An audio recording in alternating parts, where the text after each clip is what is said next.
I'd just like to start out by thanking everybody for coming. I know everyone's really busy, and we appreciate it. I know Bill appreciates it. Condescendingly. I think that's right. I've been thinking a lot about this, obviously, for the last 6 months, and it's kind of hard to sum up a relationship like Bill and I had, but I just had a couple of quick stories, and then I'll sit down. Bill and I were speaking in Kansas City about 4 years ago. Actually, about 4 years ago, almost to the day. And we had 7,000 people in the audience, and I was nervous. Up to that time, this might have been the biggest crowd I ever had given a speech to. So we're backstage, 1 minute to go on, and I said, Bill, I'm really scared.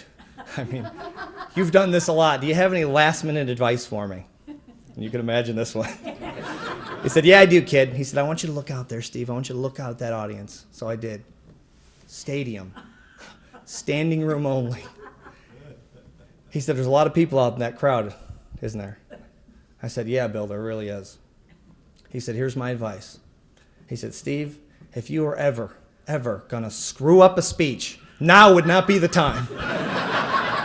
And then he ran on stage laughing, and we have it on tape. We were speaking in Maui about 2 or 3 years ago, and we had a room pretty much just like this, where we had about 300 people on this side and maybe 300 people on this side in a long aisle like this with a long skinny room. So we're both on stage working, and Bill is talking, and he says, Steve, tell him more about that. So I started talking to the audience, and Bill gets down from the stage and he starts walking down the center of the aisle, like George Burns in Oh God, right down the center. And I didn't know where he was going.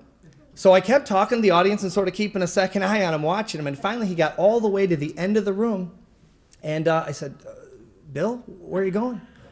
And he turns around with that perfect timing he had, and he said, I got to go to the John. Is that okay? He says, I'm 88 years old, Siebold. Is that okay if I go to the John? So we're in the bar later that night having a beer, debriefing on the speech, and he says, hey, that John thing went over pretty well. Let's do it again.